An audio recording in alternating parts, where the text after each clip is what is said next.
Hey guys, it's Henry and Nelson, and we're the Flat 6 Media guys.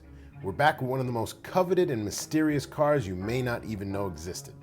The Audi RS6, Part 2.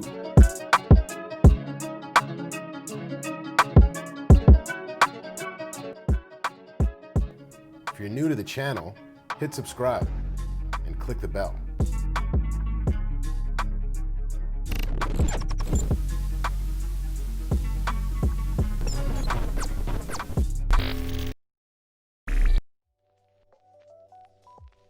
Brings us to the next car in the lineup, stunning and improved.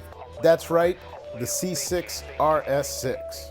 It was produced from 2008 to 2010. Audi made 8,000 of these puppies, but only 1,500 sedans. What's up with that, Audi? Oh, that's right, they like wagons. Out of those 1,500 sedans that we expected in the US, not a single one of those made it to the American markets. So what do you think would be the reason for Audi not shipping any of these cars to the North American market? My research pointed to the lack of sales 3 years in a row, and by the third year in a row, Audi was almost at about half of what they had sold in the US markets. What could be the possible top 3 reasons? Generally, you think of a station wagon as your mom and dad's car. 2, SUVs were actually dominating the market at the time. 3, in America, sports cars usually come in 2 doors. All right, let's get into some specs. This had a V10 twin-turbo Lamborghini-derived engine, 572 horses, 479 foot-pounds of torque, boasting a 0 to 60 speed between 4.0 and 4.2 seconds. Also came in at a whopping 4,500 pounds. Audis on the outside are generally nothing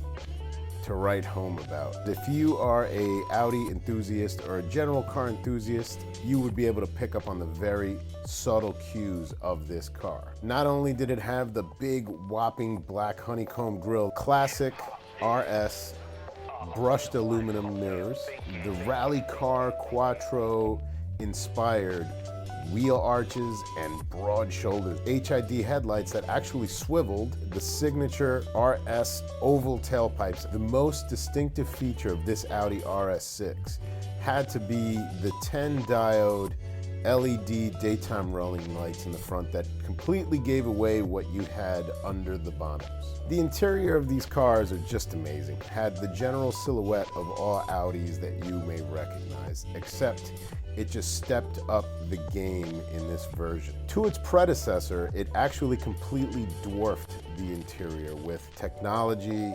This generation also introduced the MMI system, which was Audi's multimedia interface. This interior was very clean and supple, but it definitely felt very upscale.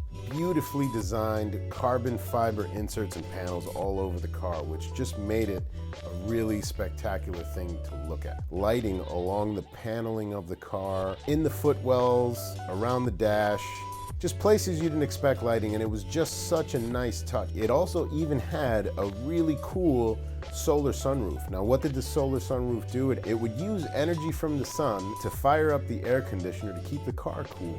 I guess just to protect the leathers. Oh, that's actually really cool. Another fun fact, this car had won the badge of Audi's best quality build ever. It was a driver's car. It had an improved DRC system to control tilt and pitch of the car, as well as improved understeer for this car. There's just no getting away from the understeer of Audis because of the placement of the engine. Overall, it was a much more improved car. It would have rivaled the E60.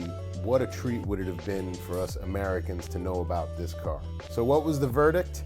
This car would have probably ranged anywhere from about $126,000 to about $160,000. That's a lot of money for a wagon, folks. Like all expensive cars, they require expensive maintenance. Quality of build in this car was excellent. It's buyer's choice, to be honest with you, and my choice would be 150% yes.